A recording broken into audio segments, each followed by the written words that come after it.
Oh, good. All right. Here we go. So, Vayishlach. This week's Parsha is the longest in Genesis, and it is jam-packed with wild narratives. I think there's a lifetime's worth of material to process and unpack here.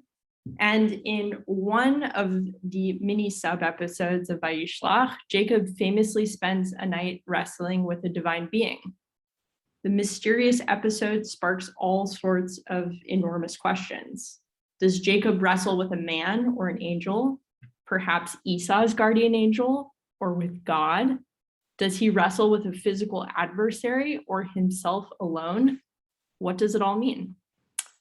And I'm going to sidestep these meta questions to look at one detail offered at the end of the story: a singular law of kashrut, a perplexing rule that connects the story of Jacob to our consumption of kosher meat.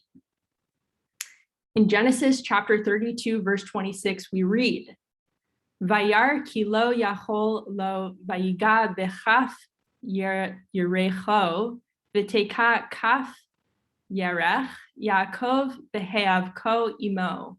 When he, the divine being, saw that he had not prevailed against him, he wrenched Jacob's hip at its socket so that the socket of his hip was strained as he wrestled with him.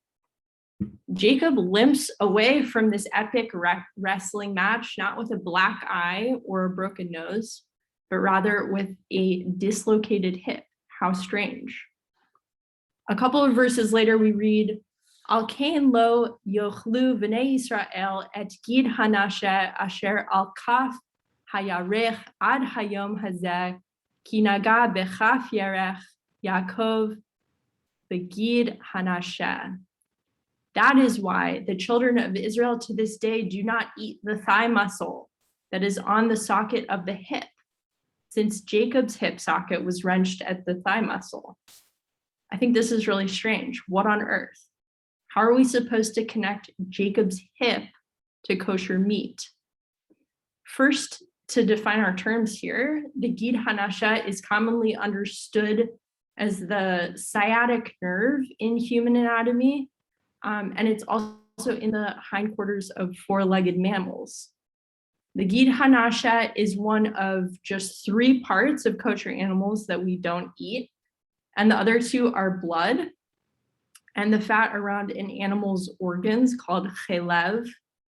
And the reason I think many of us probably know that we don't eat blood is because, as we read in Deuteronomy chapter 12, verse 23, the blood is the life of the animal. You must not consume the life with the flesh. No such reason is given for chelev. We'll set that one aside for now. We do get an explanation for why eating the gid hanasha is forbidden, but frankly, I think that the explanation is more confusing than clarifying. Again, it's al kain lo yochlu v'nei Yisrael et gid hanasha. That is why. That's it. That's why the children of Israel do not eat the thigh muscle. What does that is why al kain really explain?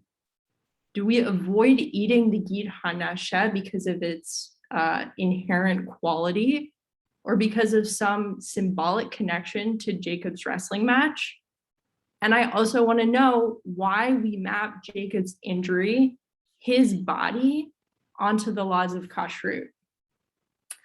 And I found some interesting, if not wholly satisfying answers from the Meforshim.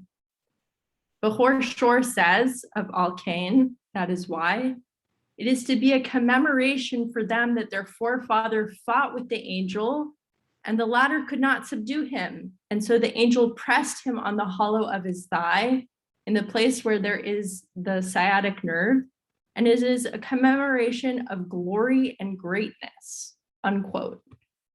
So Bechor Shor sees the gid hanasha as an enduring reminder of Jacob's fight. We do not eat the sciatic nerve as a reminder of our forefathers' glory and greatness. I say, fine, we Jews love to embed symbolism into everything that we eat. But Bechor Shor, I am not satisfied with your answer. Other bodily injuries aren't commemorated in the same way in the Torah. So we'll go to Sforno.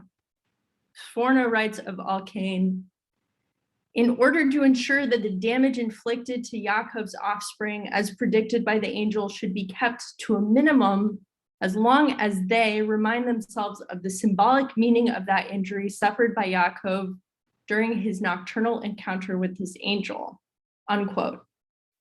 Sforno also makes an attempt here at symbolic interpretation, posing the injury as a warning to Jacob's offspring. But Sforno himself turns really quickly. He doesn't seem completely satisfied with this answer and immediately puts forth another theory, saying, alternatively, the moral lesson is that just as the Gid Hanasha is totally devoid of taste, does not appeal to the palate, so that consuming it would not provide the sinner with any kind of gratification, we are taught not to second guess God's legislation by treating this commandment as not important.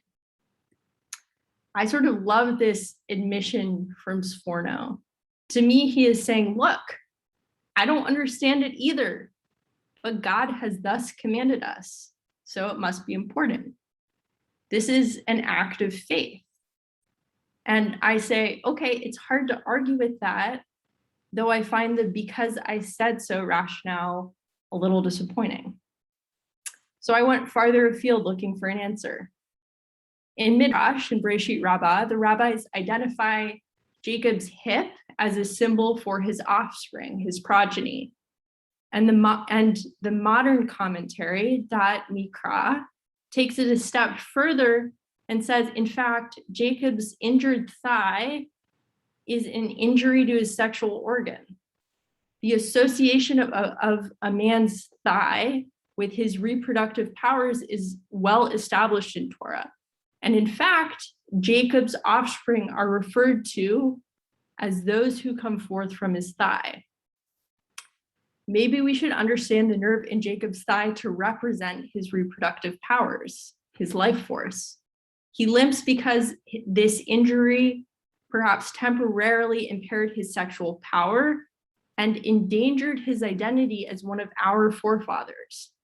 Perhaps we don't eat the Gid Hanasheh because of its association with life, just like the blood of an animal. Maybe. This is a tough verse to crack, a tough story to crack. And my questions have mostly just multiplied. I think the Gid Hanasheh gives us an interesting occasion to watch different commentators puzzle through an almost inscrutable piece of Torah, trying on both symbolic and literal interpretations, really looking for something that fits.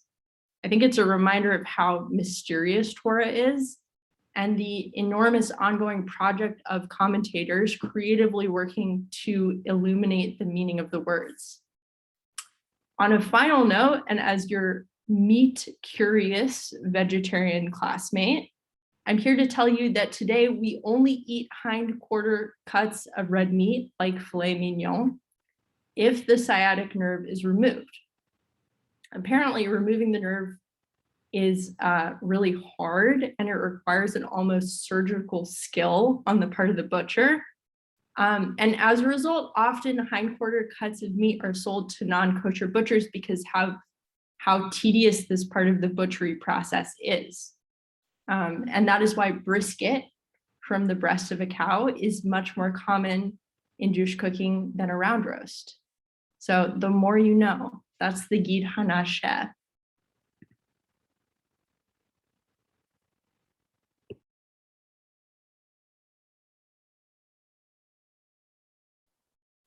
Comments?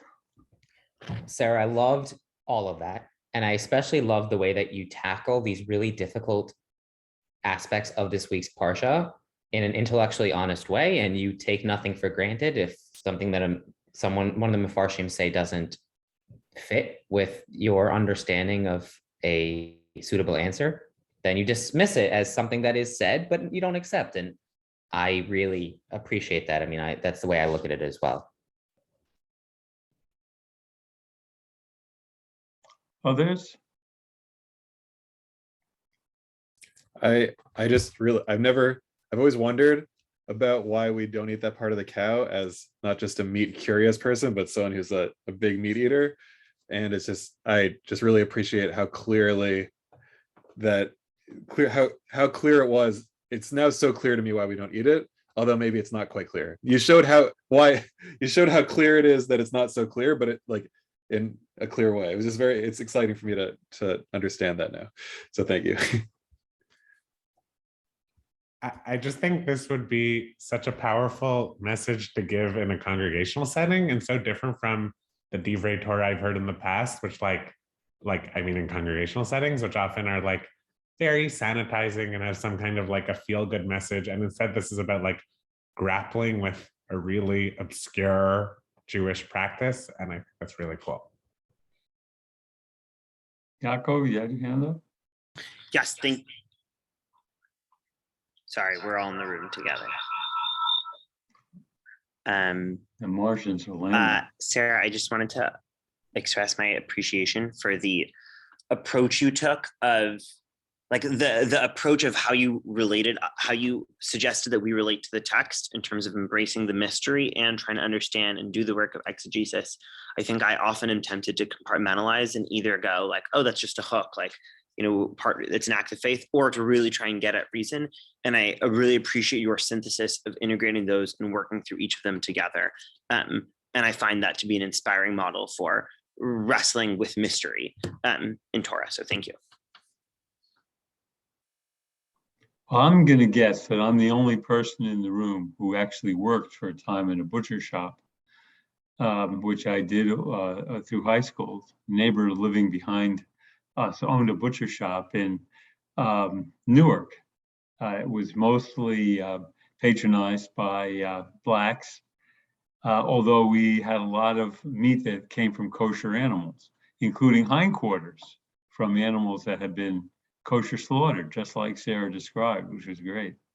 What I loved about this presentation was that it had a kind of informality, a conversational tone, while at the same time addressing a very serious subject in a serious way.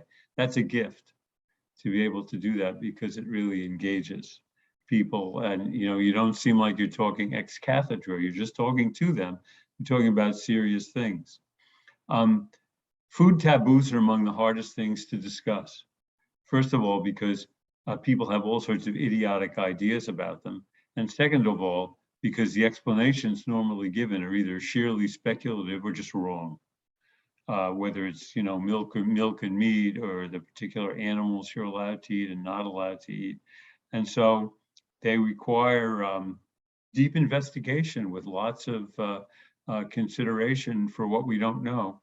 In a lot of them, my guess is that you start off with something that people don't do, and you don't know why they don't do it. So they make up stories about why they don't do it. In other words, the process is backwards from what you might think, that first comes the story and then comes the taboo. Rather, you have a taboo. Oh, my parents never ate that. And then somebody's going to make up a story about why they don't eat something that way. Another thing that I suggest is that always go to the late 19th and early 20th century manuals of world folklore, because you can get great and sometimes really hilarious things from that. Something like just as simple as Theodore Gaster's myth, legend, and custom of the Old Testament, which is all culled from the 19th century British collections by people like Sir James George Fraser. So if you want to know, I'll bet you anything that there are probably some African tribes or some Indian groups that don't eat the sciatic nerve either. And they may have stories about it too. And it's kind of fun to ferret those out and tell them, you know what I mean? So anyway, Yishar Kochech, thank you very much. Any other comments or questions?